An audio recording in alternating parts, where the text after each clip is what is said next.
Hey everyone! Welcome to our first ever Mix Lab video podcast. We are your hosts for today. My name is Sam. I'm Bowie. And ako naman si Nems. For our first episode, our special guest is Julius Teodoro, aka MrJTPianist. Hi guys, hi Sam, hi everyone. Thank you so much sa pagbigay sa amin ng opportunity to have you in our first ever na video podcast. We are really excited sa collaboration na to. We have prepared a couple of questions na iyong sasagutin. Yun, so let's start. Handa ka na ba sa mga controversial na mga tanong Medyo na? kinabahan ako sa controversial questions. So, for our first question, who is Julius Teodoro? Gusto ko sana muna sabihin kung paano muna tayo nagkakilala. Pero sige, I'll start na lang din. So, Julius Teodoro, well, I'm a freelance pianist, composer, and arranger. So, I'm a self-taught musician. So, I write songs for different choral groups in the metro. I write music, I make arrangements for different choral groups, and then I also make my compositions for different artists and conductors and other groups as well. So, ayan, kumbaga in a nutshell, I'm a freelance self-taught musician. So, Self-taught? So, hindi ka talaga nag-aral ng music for... well, yeah, formally walang formal lessons sa paggawa ng music. Technically, nagkaroon ako ng formal lessons later in life sa UP, well, where we all met, di ba? I mean, that's where it all started. Pero nung nagkakilala tayo nun, ano na yun technically, I'm practicing music by profession na. So, yun. So, mako-consider mo yung sarili mo as professional musician? Well, I guess so. Kasi music has already been my bread and butter for quite some time. Basically, music did put food on the table for many years. So, it just changed nung nag-start yung pandemic. But way back then, talagang music has been providing for my needs. So when did you realize that you wanted to be a musician? Wow, okay. Very interesting question. My life and music is very intertwined. Most people would say that music is their hobby. Some people would say that music is their profession. Pero sa akin kasi parang music has been my life. When I was 8 years old, a lot of things happened in my life. So that was the time when I discovered that I was adopted. And at that same time, naging part ako ng children's choir nung elementary ako. I first heard yung aming piece na kakantahin being played by our conductor. That was si Ma'am Orfa. Hi, Ma'am. So basically, she inspired me to pursue music. There was this one time when we were practicing, I heard her playing yung song na kakantahin namin, which is Somewhere Out There. So, ano pa yun? Pa-chords lang na Somewhere Out There. Parang very rough na pagkakatugtog lang ni Ma'am back then. Pero nung narinig ko yun, sobrang inspired ako. And then I once told myself na gusto ko matutong mag-piano. And then gusto kong dumating yung time na ako yung magiging accompanist niya sa isa sa mga performances namin someday. Which actually later in life happened, after many years when I grew up. So, yun. So that started. One of my key strengths noon pa is I'm very good with oído. So, yun din tawag nating cifra. So, Sipra. Okay, sige. So, marami kasi sa mga viewers natin ngayon, hindi alam yung term na oído. So, can you explain that to us? Good question. Oído, I think, is a Spanish term. Oído is, that's O-I-D-O. So, that's basically by ear. Kaya pag sinabi nating oído is playing it by ear. So, yun siya, oído. Yun yung isa sa mga key strengths ko noon pa. So, I started that way. Hindi ako marunong magbasa ng pyesa. Hindi ako marunong mag-sight read. Weird, no? Hindi ako marunong mag-sight read. Okay, that was... Ilang taong ka nun? I think I was 8 or 9. Mga around that time. Hindi ako marunong mag-sight read. Pero I play everything by ear. I listen to a song and then doon ko siya kinukuha kung ano yung mga matutugtog ko. And then eventually I got some books for some reason. Hindi ko maalala kung saan ko nakuha. But I remember reading this John Thompson na pahaba.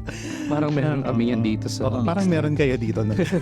Familiar yan. Yung pa yung ECS? Oo, yun. ECS. So basically, ang maganda naman sa pagbabasa ng music is usually kapag may reference point ka na yung C.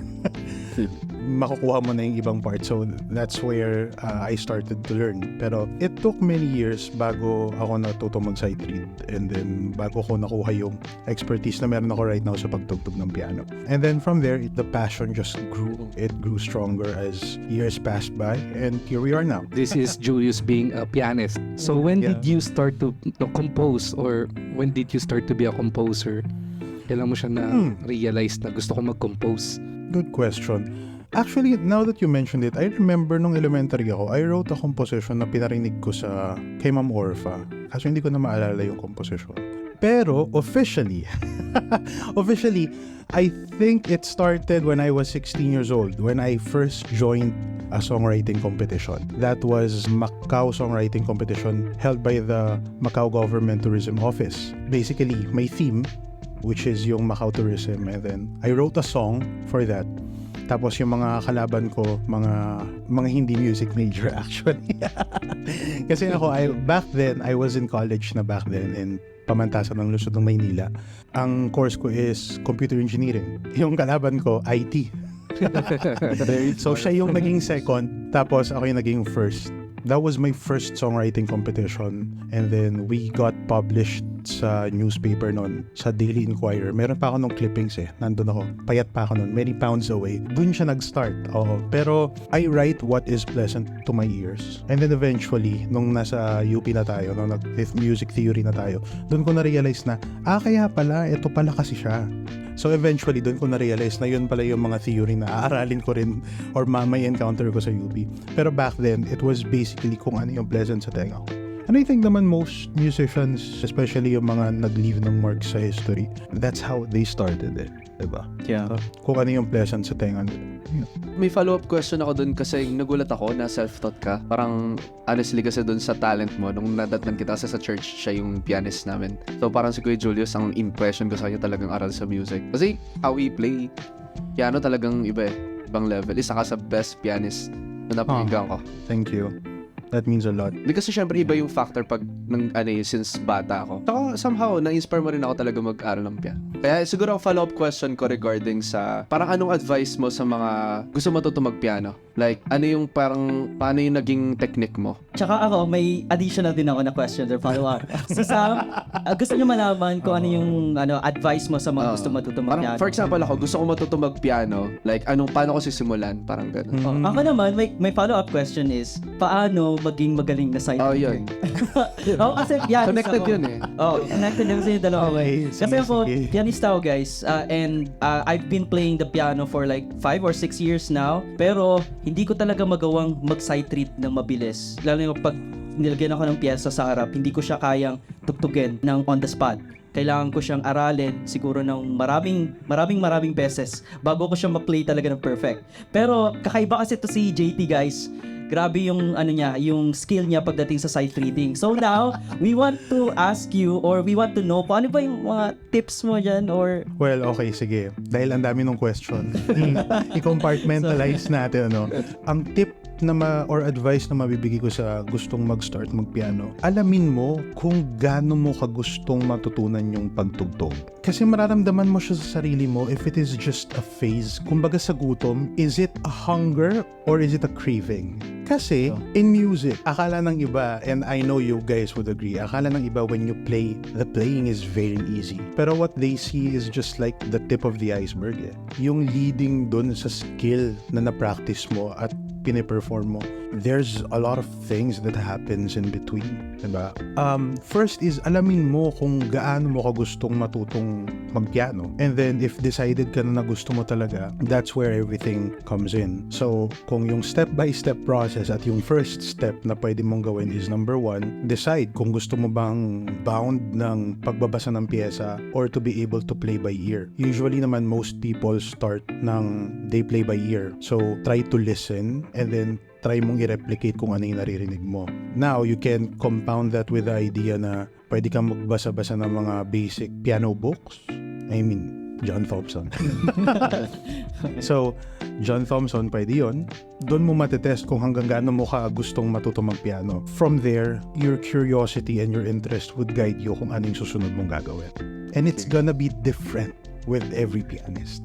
That's something I'm sure of. It's gonna be different with every pianist.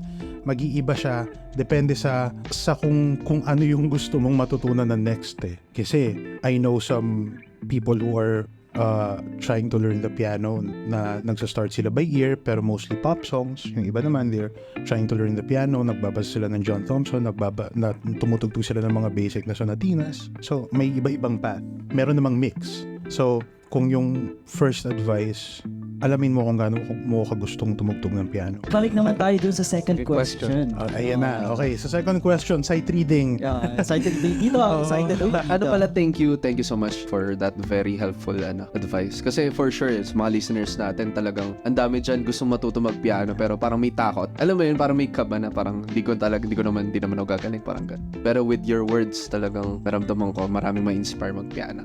Lalo na pag mapakinggan nyo yung mga covers niya. Well, isa yan sa parang as a musician, isa sa mga advocacy ko or at least life goal ko. Kasi alam mo yun, it's one thing to make people be amazed with what you can do, but it's another thing to inspire others to follow suit. And I'm happy. Thank you. So, well, Nemuel. Yung sa question mo dun sa pag-sight read, sa akin kasi, in a nutshell, kailangan mong mapahiya. Pahiya. Oo. Okay, So, medyo ano yan. medyo controversial. Oo, at saka hindi ko in-expect yung answer na yan. Mapahiya. Parang ayaw mo mangyari. Wait lang. Are you ready for that? Hindi, pero kasi sa sight reading kasi, it all started. Well, a bit backstory. Nung napunta ako dun sa church natin, sa Central United Methodist Church, I was hired as a pianist and organist. I was not a sight reader back then. Hindi ako marunong mag-sight read. Hindi ako, so parang, di ba, leading na dun sa mismong service. It was a morning service.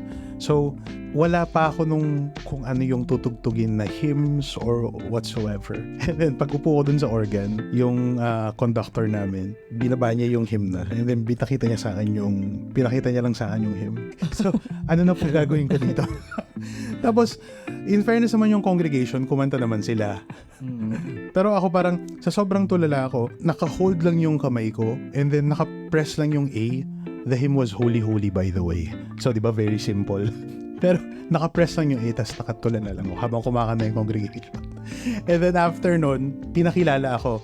Ang introduction pa sa akin is, baka napapansin nyo po na parang iba ang tunog ng ating organo ngayon. Meron po tayong bagong organista, si Julius Teodoro. So parang ako napaisip ko, thanks po. Salamat po sa kakaibang tunog na naibigay ko. Pero from there naman, hindi lang naman siya basically na mapahiya ka. Siyempre, pag napahiya ka, it should drive you to make a better version of yourself. Yun naman yun eh. Yun naman lagi eh. Kasi hindi naman pwedeng mapapahiya ka lang tapos wala kang gagawin. Walang may gustong mapahiya lang. At least doon nabigay mo yung key sa congregation. Oo. Eh, ang problema, yung tinugtog ko. Ay, wait. D yung So, parang mas nalito sila. Pero at least tonal naman. Diba? Nasa family pa rin naman. Nasa family pa rin siya. So, ayun.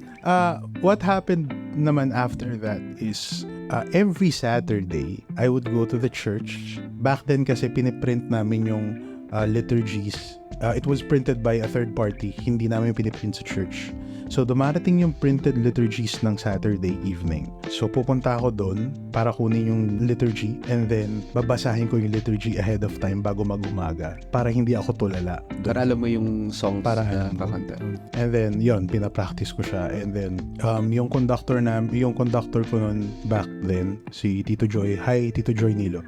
Isa rin siya sa mga nag-inspire sa akin back then. Despite yung skill ko noon sa pagbabasa, he had that belief na kaya ko rin kasi talagang tugtugin yung mga pyesa. Tapos na-bombard ako ng mga classical pieces. So meron akong mga classical pieces, may mga handle ako. Doon ko unang natugtog yung mga pyesa pyesa ng Messiah, Handel's Messiah.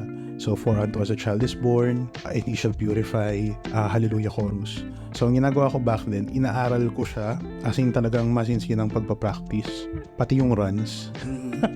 And how many hours yung ini-spend mo sa pagpapractice? I really can't remember pero siguro roughly 2 hours. 2 hours Oo. every day? hindi naman everyday. Siguro, let's say na I go there ng Wednesday tsaka Friday to practice yung mga scores, especially kapag mga classical pieces. So ayun. And then eventually as you get more acquainted sa mga piyesa, nakikita mo yung progression ng mga piyesa. And then habang nakikita mo yung mga progression ng mga piyesa, nakikita mo yung similarities kapag nagbabasa ka ng bago. That's one thing that guides sight reading. 'Di ba? Ang mapapansin mo sa sight reading kasi pag nagbasa ka ng piyesa, merong similarity sa, I guess, chord progression ang bawat piyesa. So that helps you determine kung ano yung possible na next. So ang nangyayari sa akin right now kapag nagsa-sight read ako, meron kang preconception kung ano yung susunod. And then pagbasa mo sa piyesa, kino-confirm mo lang kung yun ba yung susunod o hindi. Okay. Di ba? So kumbaga on a practical note. So technically, alam mo na ang susunod is B flat. Titignan mo ngayon yung piyesa, B flat nga. Ngayon, technically, ang sinasight read ko na, ang isa-sight read ko na lang na additional is kung may mga additional rudiments. Ngayon, mag-iiba lang yung kwento niyan kapag ang binabasa mo is yun talagang maraming runs na piyesa wherein yun, hindi mo siya basta-bastang masasight read. Kailangan mo siyang aralin. Pero eventually kasi, ang important dyan is you have to get acquainted with a lot of songs, a lot of scores, a lot of materials. Kasi from there, doon hahatakin ang isip mo kung paano niya isi-scheme yung nasa harap mo. Kung paano niya isi-scheme yung nasa harap mo. And then kumbaga parang ang nangyayari doon is habang nagbabasa ka, nagre-recall ka lang ng mga familiar passages and then kino-confirm mo kung ito ba yung susunod. So ganun siya. So parang nagbi-build ka ng vocabulary. Exactly. Kumbaga sa English, di ba, your vocabulary. So dito rin, ganun. Parang yung repertoire mo, binubuo mo siya, and then eventually, yung mga familiar passages na nagiging repetitive sa mga piyesang babasahin mo in the future, yun yung tumatapal dun sa, yun yung tumutulong sa pagbasa mo dun sa piyesa. Parang nape-predict mo na yung Nape-predict mo yung mangyayari. next. Magician. Secret language. prophecy. Yung mga iba pa actually yung kilala ko na nagsa-sight read, they can sight read like many measures ahead of the score. May mga naririnig akong ganyan. Oo, And parang a page before, di ba? Oo. Naririnig ko rin yan actually. Ako naririnig ko lang pero di ko kaya. same. Basically, kailangan mo mapahiya. Sorry guys. Talaga eh. Pero hindi enough na mapahiya ka. Oo, okay. You have to work hard for it. Yes. Aba, hindi naman pwedeng mapapahiya ka lang pagkatapos iyak ka lang tapos pahiya ka ulit next week. Kailangan malaman mo rin na napahiya ka para magkaroon ka ng drive. So parang choice mo din kung ano yung magiging response mo sa moment na napahiya ka, kung itutuloy mo pa ba Good or... point yan. Kasi pwedeng mag-give up ka na eh, parang ayoko na.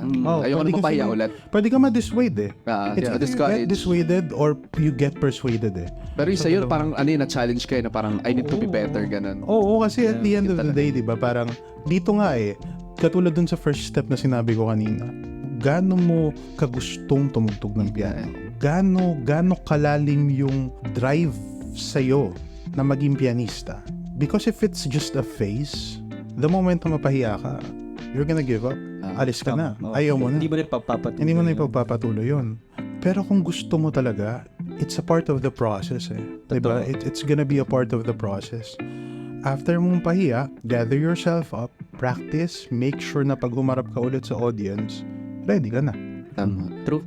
Oo. Ako yung take ko naman dyan, siguro hindi enough yung word na gusto mo lang. You have to be committed. Kasi kapag sinabi mo committed, even though nahihirapan ka, still magpapatuloy ka eh. Whatever the circumstances ahead, sa pinapursue mo, kung sa music man yan or sa career mo sa buhay, once you are committed, magagawa at magagawa mo yan, pagpapatuloy ka, even na hindi na comfortable yung nangyayari. Kapag sinabi mo kasing gusto mo lang, gusto mo lang kasi comfortable ka at convenient sa'yo yung nasa paligid. But, ayun nga yung difference doon eh, doon papasok yung commitment. So, that's my take on it. I agree. It's one thing to say that you want something, but how badly do you want it? Gaano mo siya kagusto? If you don't set your eye on the goal that you want, it's gonna fall apart. And then the moment na madapa ka, aatras ka na, hindi ka na babangon.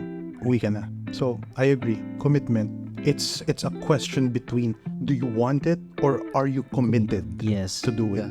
Yeah. Punta na tayo sa mga controversial na questions. So, ready ka na sa next question na controversial. Sige, kinakabahan ako dun sa much. So, ito, controversial to kasi nasabi kanina na nabanggit mo na self-taught. So, anong take mo dito? Kasi mahalaga ba na magkaroon tayo ng music teacher or music lesson? Ikaw, self-taught ka pero sobrang galing. So, anong kinaibahan nun pag meron kang music teacher? Or kaya music education Music Na education formal. in general. Formal. versus self-taught. Sige. Let us put it in an ideal world na yung music education na makukuha natin is good. Kung maganda yung music education na makukuha natin, of course, yes. Kasi, music appreciation would follow suit kung alam nung mga tao yung music na i-appreciate nila.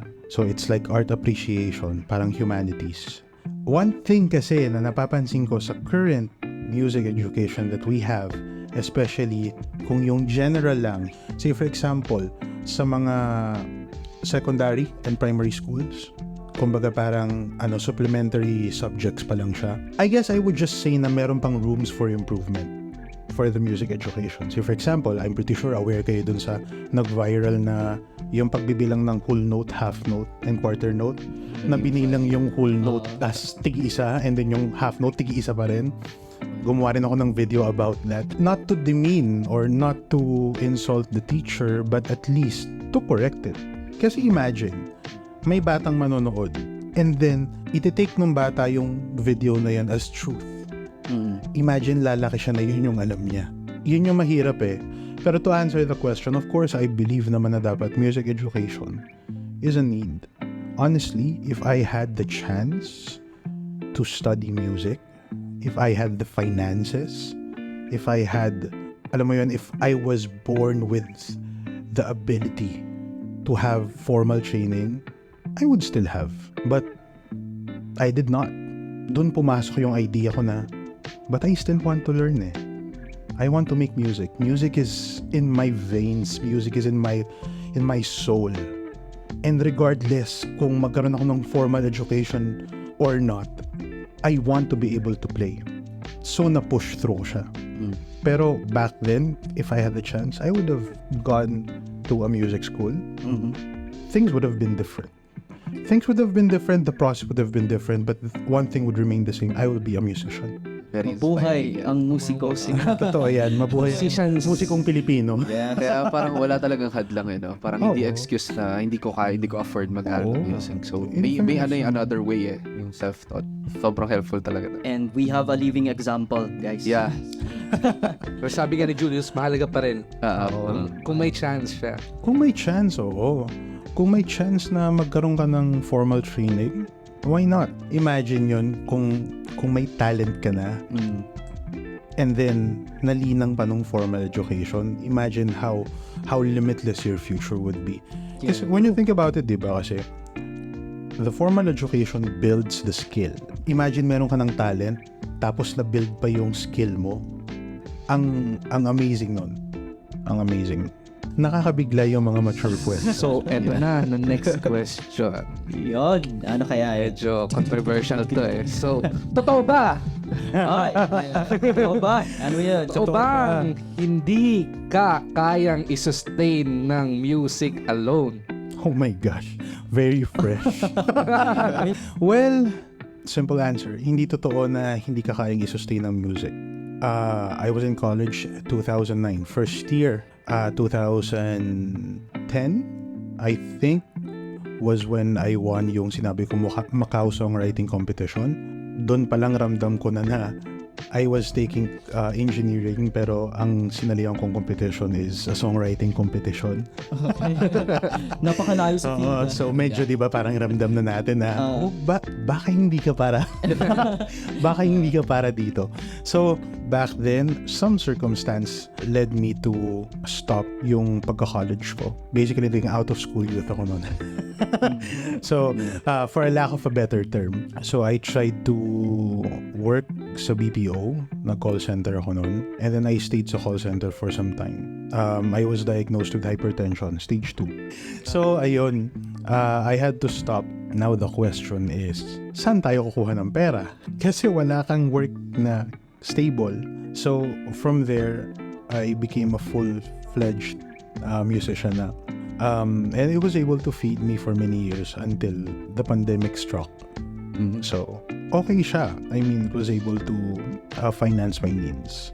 So, to answer the question, hindi totoo yun. But, I have reservations about that. Kasi, kaya kang buhayin ng music. It can pay the bills.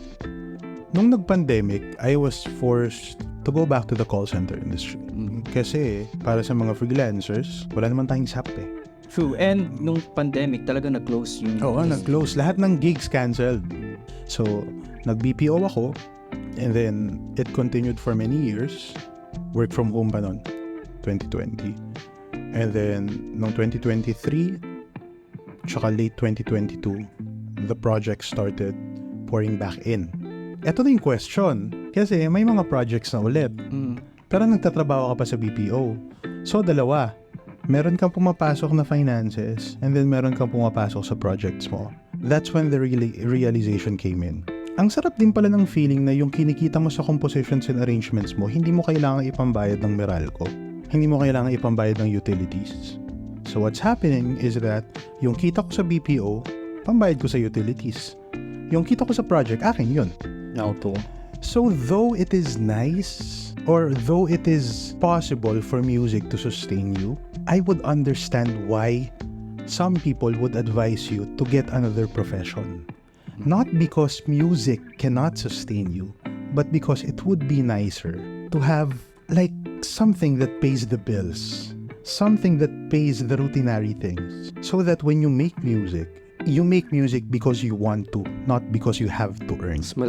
Mas malaya. Bago nag-pandemic, I had this parang internal struggle na, wait, yung mga areglo ko ba, talagang pambayad ko lang ng bills? So, ipambabayad ko lang ng rent sa bahay yung areglo ko.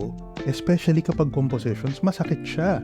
Kasi composition mo, tapos hindi ka man lang makapag-save kasi ipambabayad mo siya sa bills. And then, at least right now, since something takes care of the bills, yung nakukuha ko sa mga projects ko, akin na yun. And I can make music because I want to, not because I have to pay something. Pero siguro to end these things, let us remove the misconception that music cannot keep you alive. It can, lalo na siguro yung mga pop artists, but that's another story. Pero yung mga sa ating mga musikero na talagang musicians na mga naggigigs and all that, it can definitely sustain you. Pero it wouldn't hurt to have another lifeline. Actually, hindi lang siya specific sa music di ba? I mean, if you're a professional, if you have a business, it would be nice if you have different businesses so that when one goes down, you have another one to pick you up. Yeah. It's the same thing. If we're gonna treat music as like the same profession as other profession, why don't we treat music that way na it's a profession but it would be nice to have another lifeline na pwede mong paghugutan just in case things don't go that well. And the world is not a perfect place. There are times that things would not go well. And it would not hurt to have another lifeline. Now, ang tanong dito, sinasabi ko ba na bitawan mo yung pagiging musician mo para kumuha ka ng stable job? No, I'm not saying that. What I am saying is that kung meron ka pang mahatak na ibang source, edi mas maganda. Mas marami. But if you believe and if you want to focus on being a musician, don't worry. You're gonna be okay. As a musician, if you wanna go full-time, kaya naman. Just be ready with the things that you have to do. Because kung yun yung magiging sole profession mo, let's just say that you really have to make sure that you work for it. Music can be sustainable, but it wouldn't hurt to have another lifeline. Yes. True. Very valuable insights from JTPianist. Seriously, very inspiring, encouraging. Especially, actually, for us sa Mix Lab na nagsisimula. Parang, ako ang take ko dun sa sinabi ni Julius about yung hindi mo pa nagbibigay lahat parang hindi mo pa nabubuhos. Kasi kami, parang may mga kami discussion kami lately na it's too early to give up. Lalo na kung hindi mo pa nagagawa lahat. Tapos ikaw, na-reveal mo yung age mo. Actually, yung bata mo pa kung totoosin Ang dami mo pang mga experience. Pero, blessing na lahat yon yung experiences mo. Kasi ako nga, personally, iba yung impression ko sa'yo dahil ang taas ng tingin ko bilang pianist sa church namin. Tapos nagulat ako na nanggaling ka sa ganong, estado sa life na parang, inisip ko pag ako yun, parang hindi ko tutuloy, hindi ko kaya. Parang ganon. Pero congrats. Very inspiring yung naging journey mo. And excited kami. Excited yung buong Mix Lab fam na ma-witness kung ano pa next kay Julius Teodoro kay MrJTPianist. So, that means a lot. I'm happy to be part of this, and I'm happy to have been given the chance to share what I know. It's always a blessing to be a blessing to other people. So, yun guys, what a first episode ng ating Mix Love Video Podcast. Grabe, sobrang naging inspiring and valuable yung pag-uusap dito sa first ever na podcast ng Mix Love. Don't forget then to subscribe ang YouTube channel ng ating guest. MrJTPianist, so sa YouTube din, yun yung handle ko. So you can just search for it. Ayun guys, so don't forget to subscribe to this YouTube channel for more. With that being said, Mix Love you all!